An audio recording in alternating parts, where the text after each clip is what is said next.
Yep. So, I mean, that's what happens, goes to the wayside. But there's also projects that we might hope would come back, but might not come back. That leads me talking about Thor a little bit because everyone online has been talking about Thor 5. I've seen it like multiple times through the past week. People are like, well, it's coming back for sure. They're developing it. And then all of a sudden, Variety puts an article out and it says, no, it's not actually going to happen. There's no plans for a Thor 5. Then you get this Taika Waititi conversation that came up talking about Thor 5 while he was talking about Thor Love and Thunder. So this is actually based off, it's an article. He was talking about Love and Thunder and it's called it's like a behind the scenes type deal that's going to be coming out on September 19th. But he was talking about Thor 5 and he said that, no, it's not in development yet. And even Chris Hemsworth said that he has nothing signed on for Marvel for this yet. But he says he has multiple ideas if he does get a chance to come back for Thor 5. So it makes me think that, there might be something in the works, but people are trying to shut down left and right. But he said if it does happen, he would love to come back, of course. But he was saying we have to up the stakes now. We have to have a bigger villain than Helena, who was, Thor's sister. Thor's sister from Ragnarok. Played by the great Kate Blanchett. Yeah. Kate Blanchett. She was fucking great. She was like one of the best villains he's had. Ever. And then they did, they did Love and Thunder, and I feel like Christian Bale's a fucking great actor, but I think he kind of wasn't as threatening as his sister was in the one before. And then the stakes weren't as high, if you ask me. And, of course, you're just bringing back Natalie Portman. You're changing the dynamic a little bit. But Taika was saying that he wants a bigger villain coming in. And he also wants to take Thor and have him venture off on different planets, interacting with aliens, because he said it's a different kind of dynamic compared to a human meeting aliens, because you already have a god meeting an alien now, which makes it more interesting. And so we want to delve into that. And of course, there's also Hercules lurking in the shadows. And I think that, they want to bring Brett back because Roy Kent is a fucking good Hercules. But, he's just saying. He's there. He's every fucking where. Roy Kent. Roy Kent. I had to. But he's just saying, he'd love to do that, up the stakes. And Chris Hemsworth said that it has to do the same thing, too, in order for him to come back. He doesn't want people to be bored. And we've had conversations about this, but now that Taika's actually, talking about it more. Taika even said in an interview that he didn't even know at the end of the credits of Love and Thunder would say Thor will return. And that's another whole thing that's But I hear Variety saying it's not happening. Taika saying, well, if it did happen, I think that it is something they're probably going to venture into. I think it will happen. But again, they have so much stuff on their slates right now. I can't imagine if you're going to see this before all the other stuff moving forward. There's just too much stuff they got on their plate. And then you have Bob Iger saying he's going to be actually cutting budgets and cutting productions. So I don't think it's something we're getting right away, but we might get it down the line. That's kind of how I feel about it. Sabrina, what do you think? Do you think that Variety's right? This is never going to happen? Or do you think that Taika will eventually make a There's totally a possibility. There's 100% of a possibility. When you have the willingness of an amazing director and comedic actor, Korg is my favorite actor in any Thor ever. He is hilarious and amazing and so weird and so funny. And he carried what he thought was his dead friend around in Ragnarok, and then he wound up being alive at the end.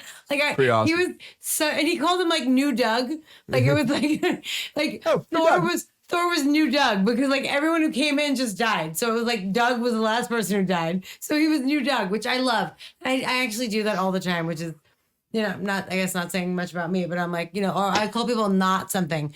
I'm not Nancy, which was from Weeds, if anyone watched Weeds. It was it was not Francie and Weeds actually, but I'm discount, my sister-in-law says, discount this actor. But I call him not this actor. There's always this parallel universe where you're oh, this person reminds me of this person, but not quite as good or not quite exactly. So there's, whatever kind of prefix you want to throw on that. So I thought that was hilarious when I saw it, mostly because I related to it immensely, but also because he played it so fucking well. He's just so funny.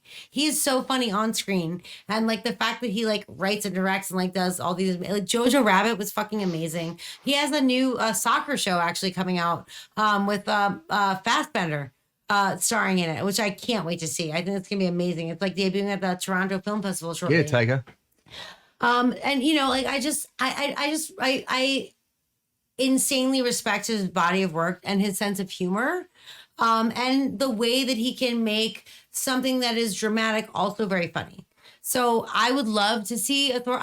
Thor: Love and Thunder did not land for me. I'm sorry, it just didn't. But Ragnarok is my favorite Marvel movie for sure. So I would just love, like, I'd love to give him a chance to see a Thor 5, and I'd love to see what he could do. I don't know how you could top Kate Blanchett. She was fucking She so was so badass, fucking great, and so amazing. So I don't see how that could happen, but I'd love to give him another chance. Well, I think because everybody loved that character too. That he's like, well, we got to do someone that, like, better than her. But yeah, because good luck getting better than her. Because Christian Bale just didn't land the same way. Bale, but it wasn't him. It wasn't. I don't think it was Christian Bale's fault. Yeah, it wasn't. No, it wasn't his fault. It wasn't 100% wasn't his fault. It was the fact that there was the love interest with Natalie Portman and the being sick, and they spent, it was too convoluted. There were too many things going on, in my opinion. You know what I mean? Like, completely agree. You're worried about this thing and that thing, and then there's like the villain thing. Like, the villain thing took second seat to like their like sort of rekindled relationship where now she's sort of, so there's the, oh my God, my love, and then there's the, oh my God, you're better than me, and oh my God, you are me, and what the fuck is happening? Like, it was too convoluted. Like, there was just not and then enough he has a daughter at the end now as to what it should have been. I'm not sure about that. And so I think that was the problem there. Yeah. No, I agree with you. Yeah, it felt like it was too much in one movie. It felt like they didn't really kind of like. To me, it almost felt like if you were gonna end Thor, it would have been a nice way to like be like, okay, go. He's got a daughter now, and he and the daughter are gonna go explore the multiverse or go and you know, if they want to go visit alien worlds, by all means, enjoy yourselves. And we're never gonna. I don't think we're ever gonna see Hercules again. I'm sorry. Come on. There's no fucking way. There's no fucking way. There's no fucking way. No, it's not gonna happen. It was great. It was a nice little tease, but I just don't see how Hercules gets into the Marvel universe at this point. It could be like a buddy comedy though. Him and Hercules have to team up to take someone else down. Oh, I would love that. Well, shit, I'd watch that. I'd watch the hell out of that. I would watch that shit too. Fuck. That'd be fun. Yeah, you kind of got me there, I guess. But that'd be interesting to see. But yeah, what do you do with the Thor 5? I mean, you know, yeah, he's talking about how great Hela was and Kate Blanchett, but totally undercuts what Christian Bale did with Gore. And you know, but it wasn't Christian Bale's fault. I know, I'm with you there. It wasn't his fault. But like, if Thor's gonna return, obviously maybe the next Avengers movie, maybe he dies. I don't know what happens, but you know, if we get a Thor 5, cool. You know, like, I'm all for it, but I just don't see where the character's gonna go after the last movie. I wouldn't want it with anyone else except for Taika at the helm. You know, and if you can somehow work Brett Goldstein in there, I'm super in. You know what I mean? I'm super in. I just don't know how you recreate that Ragnarok magic, you know? Like, they tried with Love and Thunder. Ryan Reynolds, okay? I'm just being very clear about another actor that I'm very fond of, but it's not Ryan Reynolds. I feel like it would be I was so excited at that post-credit scene. And like, he did some whole thing like where he was like talking to his mom, and the mom's calling him on the phone in the movie theater or texting him. He's like, "Watch the fucking screen, mom." And then she's like, "Oh my God, you're there! You're Thor! You're Hercules!" You know, yeah. That was really fun to see. Like, I would just love for that to happen again. But like, also, you know, I do love the character of Thor. And I do love Taika's writing, and I do love Korg. And like, I feel like, and I also love Valkyrie. Like, I think that's like my favorite role that she has ever played. What is the actress's name? Tessa Thompson. Yeah. Tessa Thompson, yep. She's a spectacular actress, but I think that is my favorite performance for her. And she's played so many roles and has been so good in so many things.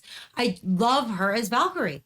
She's great. And then they have a fucking chemistry, you know? And I don't know, I would love to explore that more if we could in a way that isn't so like convoluted and like overworked, you know, which is what I felt like Love and Thunder was.